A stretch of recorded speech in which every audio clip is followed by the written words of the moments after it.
Hello children, welcome to my channel, and today this is the third video of class 10th Democratic Politics, and we are studying chapter Federalism. In my last two videos I have explained you what is federalism and what are the key features of federalism, and I hope that video was very much clear and you have gone through your NCERT books and marked the important questions which I told you in that video. Now moving on further with this topic, today I will be explaining you the different forms of federal organizations which are present and which are prevalent all over the world. Now what do you mean by federal organizations? Federal organizations or federations are arrangement of the federal system which is present in different countries. See children, the balance between the tiers of the government, I am talking about two-tier system or a three-tier system under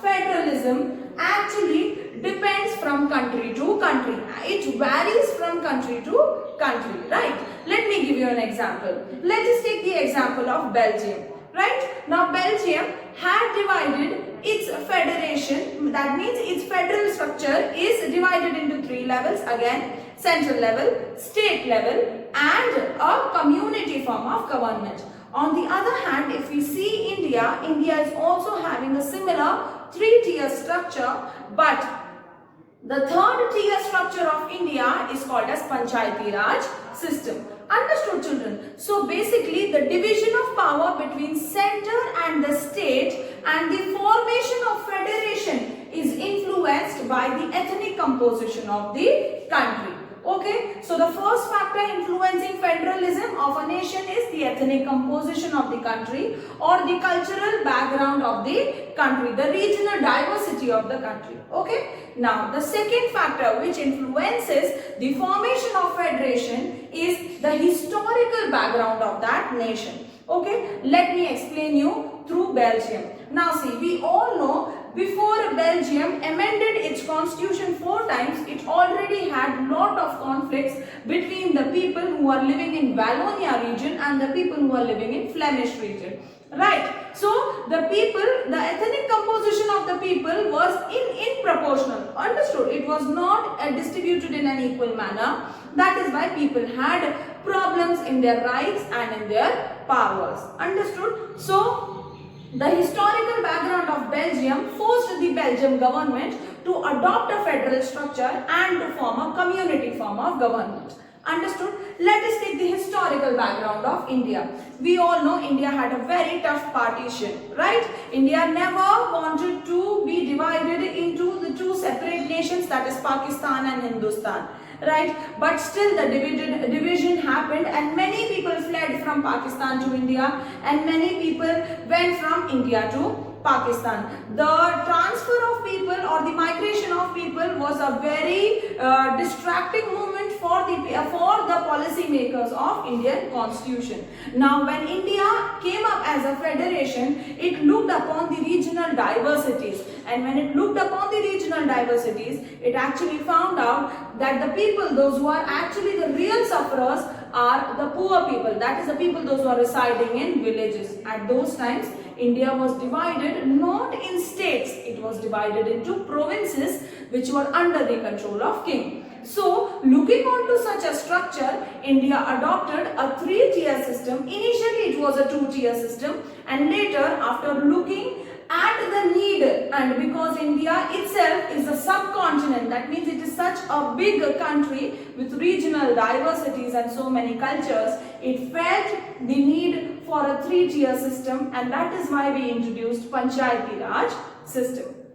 Understood children? So the two factors which influence the formation of federation is, first is the ethnic composition, the regional diversity, and the second is the historical background of a country. Now let me explain you the different types of federation. Okay, concentrate on this topic very clearly. This topic is very important. From here a definite 3-mark question and a 1-mark question comes up. Okay, now the two types of federation that we are going to study, I will explain you through an example so that it becomes very clear. Now the first route of forming a federation happens when small countries, okay, when small states, basically not countries, when small states come together, okay, when they come together, they pool their sovereignty, their authority, their power and their security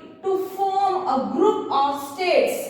Such a federation is called as coming together federation. Understood, children? So when these small states, okay, these small states, these are the small states, they come together with a mutual consent where they pool up their power, where they maintain their identity and they ensure that everyone is getting an equal security and they form a federation. Such a federation is called as coming together federations because all these states are coming together to form a bigger unit. Understood? Now, the feature of federation, coming together federation is, first, all these states are individual and they come together to pool and form a bigger unit. That is, they come together to form at a central level and then they are considered as a state level. Understood? That is, this is the first tier and this is the second tier form of government. Okay. The second feature is they pool their sovereignty. Now, what is sovereignty? Sovereignty means their power or their authority. Now, when all these states are coming together, they are pooling their sovereignty, okay, they are maintaining their identity. Now, when they are coming together, that does not mean that they are going to lose their individual identity. See, children, if you remember the feature of federalism, where they said that the state has an individual identity, the same feature is applicable in coming together federation. So they maintain their identity and they ensure security for all the people in the federations. That means for all the states in the federation. Understood the feature of coming together federation? The definition is when all the subunits or the states come together to form a bigger unit, that is a central government or a central unit, then such a federation is called as coming together federation.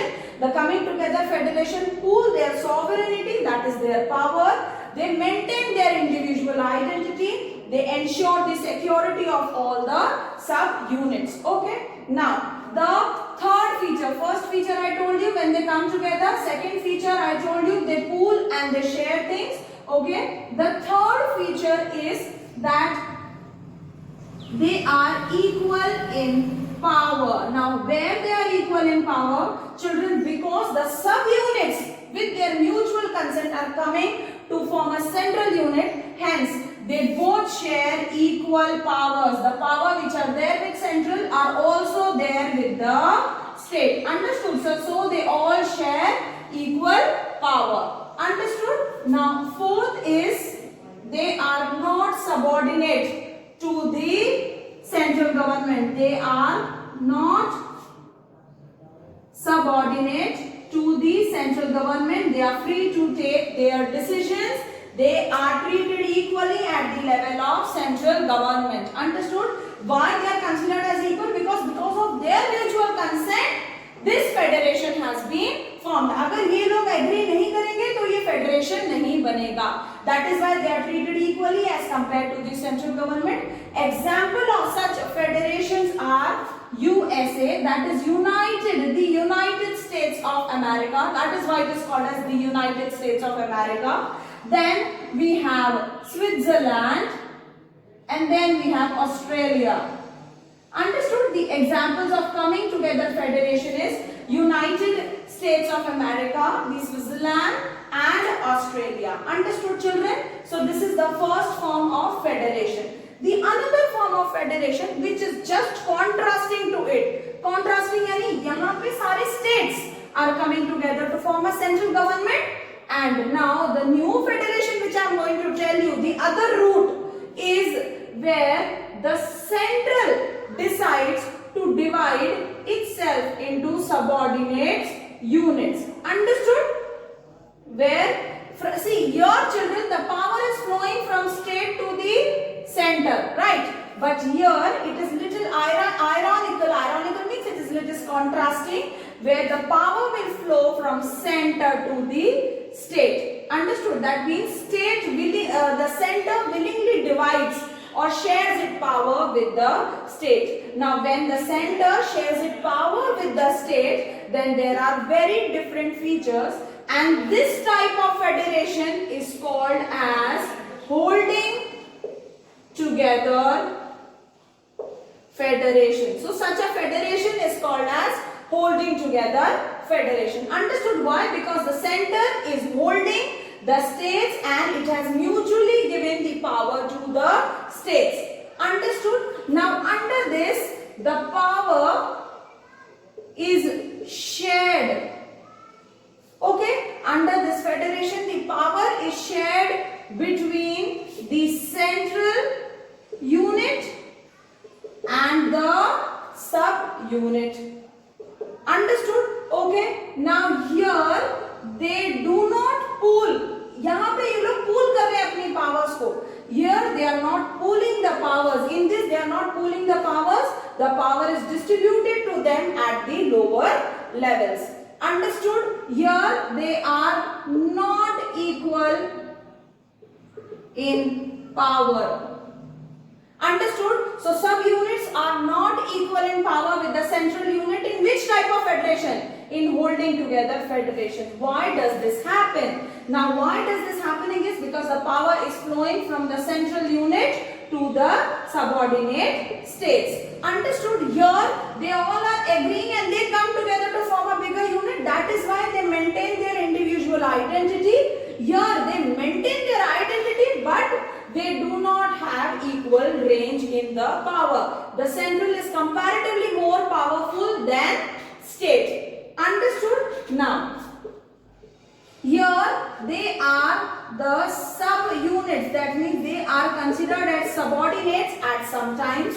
Okay, they are considered as subordinates at some time. They have to listen to the central government, whatever order is being given by the central government. And when central government levies the order, if it is in the welfare of the citizen, then the state government is bounded to act at that order. Understood? Now, the contrasting thing is, children, here the sub-units are given equal powers. But in the case of holding together federations, these sub-units are not given equal powers.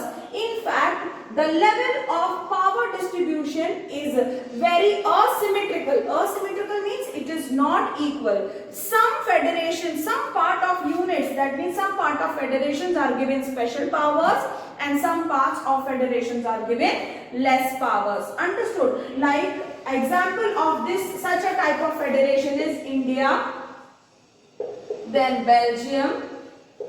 Okay, so India is an example of holding together federation. So according to India, if we compare, yes, the power flows from center to the state. The central government has divided and distributed power to the states. Yes or no? And when power is flowing from the center to the state, then definitely center is not equal to the state. Center controls the whole country and the state has a lesser area of jurisdiction. Understood? Center has a wider area of jurisdiction. Apart from that, these units are subunits. At times they are bounded to listen to the center and follow its guidelines. Understood? Apart from that, the power distribution in holding together federation is always not equal. Sometimes it is asymmetrical. Sometimes subunits are given, some units are given more power and other units are comparatively given less power. Some units are given special importance in holding together federations. Understood? I hope this topic is very clear. From this topic, a 3-mark question comes in that differentiate between coming together federations and holding together federation. If a direct question does not comes up, then definitely a twisted question will come from this topic is that explain the feature which actually explain the 2 factors which actually influences the formation of federal government in a country. I told you the 2 factors. First is the regional diversity, ethnic composition, and second is the historical background of that country under which that federation has been formed. I hope this topic is very clear. Please go through this topic, read your book, and I will be back with my another video. Thank you.